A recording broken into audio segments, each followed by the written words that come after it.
سلام عرض میکنم با کلی مخلصان تلویزیونی ورزش. این برنامه در شبکه‌های اجتماعی است. من فردوس خورسندم. رفتم.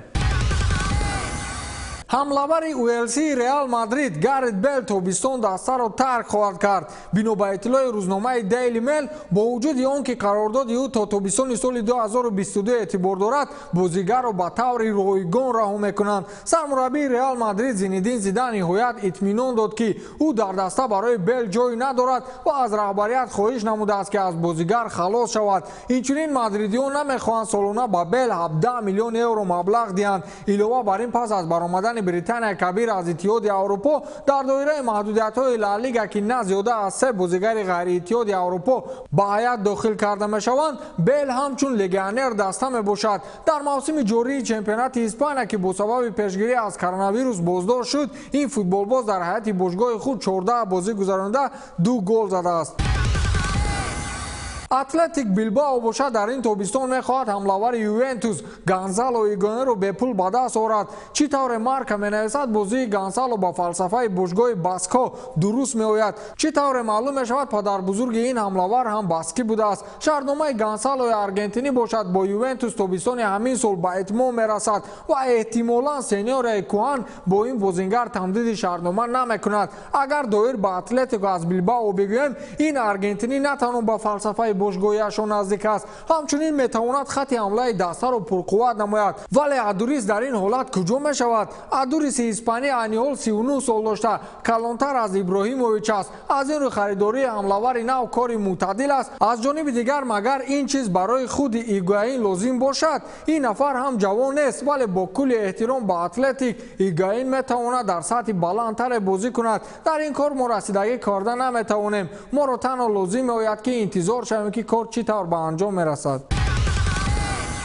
چگونه که سپورتس مینویسد بارسلونا تابستان جاری آماده است که گردش‌های بزرگ ترانسفری انجام دهد. دسته می‌خواهد که یک بار 2 حمایتگر مرکزی را خریداری نماید. همچنین با دسته 2 حمله‌ور نو میآیند. چی طور سرچشمه خبر می‌دهد خریداری مارتین برایتویت به این چیز یگان دخالت ندارد و اینجا یگان چیز جالب هم نیست. همچنین طبق گفتگوها بازگشت نیمار به دسته هم در نظر است. با چنین تغییرات‌های جدی میتوان گفت که بارسا می‌خواهد دسته رقابت‌پذیر را بسازد که در آن مسی بازی کردن بخواهد. یادآور میشویم که هم دسته مسی سوارز چند پیش گفته بود لیو در دسته خواهد ماند که در آن غالب آمده میتواند. در یک از صحبت‌های او در این باره پورتر گفته بودیم و اگر در این موضوع خود سوارز گفته باشد، وضعیت در داخل دسته واقعا هم مرکب گشته است. بنا به اطلاع سامانه رسمی باشگاه یوونتوس شهر تورین، از ترکیب خون حمایتگر دسته بلیز ماتویدی کرونا ویروس را پیدا کردند. قبلا معلوم شد که حمایتگر یوونتوس دانیل روگانی با کرونا ویروس مبتلا شده است.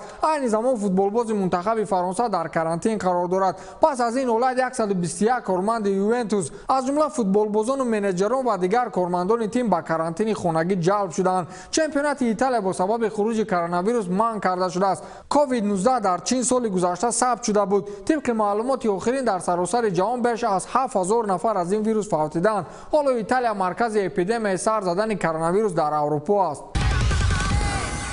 حمله‌گر دستان باشگاه بارسلونا لیو مسی در دسته باقی میماند با اون شرط که رهبریت تیم نیمار را از تیم پاریس سن ژرمن به کاتالونیا برگردانند. در این باره ال کانفیدنسیال خبر میدهد طبق اطلاع منبع مسی وقت‌های اخیر در تیم نه چندان حالت خوب دارد. او را فعالیت ورزشی دسته و اینچنین استعفای ارنستو والورده که با او مناسبت‌های دوستانه داشت نگران نموده است. یگانه چیزی که مسی را برای در حیات ماندن برمی‌انگیزد این بازگشت نیمار میباشد. مسی دستپرور بارسلونا بود. سال 2001 اینجانب در ساختار تیم کاتالونیا فعالیت دارد. شرطنامه کنونی او 30 یونی سال 2021 از اعتبار ساقط می‌گردد. نیمار تابستان سال 2017 از بارسلونا با ارزش 222 میلیون یورو با پی اس جی گذشت. تابستان سال گذشته فوتبالباز برزیلی کوشش بازگشت به هیئت نیلونوری‌ها را داشت، اما جانب‌ها برای این معاملات به موافقت نرسیدند. نیمار از سال 2013 تا سال 2017 شرف بارسلونا را حمایت نموده است. футболбози ливерпул Садио Мане 45,000 еврои худро қурбони мубориза бар зидди вируси точ карда ба ҳукумати Сенегал кӯмаки хуб расонид. BBC хабар додааст ҳамлагари мазкур баъд аз он ки ҳолати кунуниро дар ҷаҳон мушоҳида кард ба хулосае омад ки ба ҳамватанони худ бояд кӯмак намояд. ҳамчунин Мане ба шаҳрвандони кишвараш муроҷиат кардааст ки дар чунин ҳолати мушкил эҳтиёт кунанд ва бемории мазкурро ҷиддӣ қабул намоянд. Ба иттилои Сарчашма феълан бемории сироятӣ дар 150 кишвари сайёра доман паҳн кардааст. аз ҷумла дар Сенегал 26 ҳолати сироятӣ бемории вируси точ ба қайд гирифта шудааст. ливерпул дар баробари анҷоми мавсими ҷорӣ нақша дорад ки аз ҳайати худ бо 4 бозигар қарордоди ҳамкориро қатъ намояд. ба иттилои ливерпул ҳеҷ чо дар ин феҳрист исми муҳофизатгарон Диан Лоурен, Натаниэл Клайн ва ҳамчунин муҳофизатгарон Адам Лалана бо Ҷердан Шакирӣ шомил аст. дар ҳисоби Лоурен дар мавсими ҷорӣ 14 бозӣ ва 1 гол сабт шудааст. шаҳрномааш бошад то соли 2021 эътибор дорад. Шакирӣ дар 10 бозӣ ба майдон баромада 1 гол задааст. аммо ӯ имкон дорад ки то соли 2023 футболбози сурхпӯшон бимонад. Лалана бошад дар 22 бозӣ ба майдон баромада ӯ низ 1 гол задааст ва қарордодаш тобистони имсол ба анҷом мерасад. назар ба дигар ҳамдастаҳояш Клайни 28 сола дар мавсими ҷорӣ боре ҳам ба майдон набаромадааст ва тобистон футболбоз озод мешавад.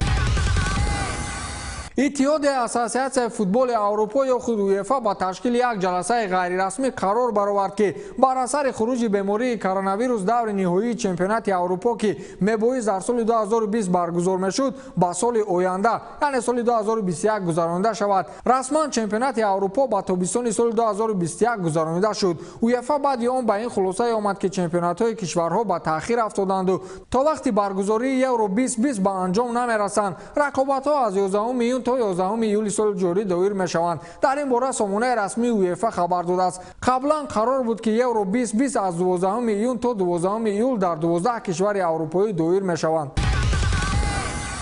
дар ҳамин раван иттиҳоди ассотсиатсияи футболи аврупо дар мавриди баргузории мусобиқаи дигари худ Лигаи чемпионҳо ва Лигаи аврупо низ қарори нав баровард. раҳбарияти УЕФА ба хулосае омаданд ки финали ин ду мусобиқаро каме дертар баргузор намоянд. мушкилоти асосии ин ба таъхир гузошта шудани бозиҳои Лигаи аврупо ва Лигаи қаҳрамонҳо мебошад ки бо сабаби коронавирус бисёре аз бозиҳо доир нашуданд ва кай баргузор мешаванд то ба ҳол аниқ нест. мувофиқи иттилои Марка финали Лигаи қаҳрамонҳо аз 30 май ба 27 июн ба таъхир гузошта шудааст. инчунин финали Лигаи аврупо на рӯзи 27 май балки санаи 24 июн гузаронида мешавад. ин коронавирус ба як буҳрони шадид мубаддал гардид. худо ҳамаи моро дар паноҳаш нигаҳ дорад. то дидор хайр.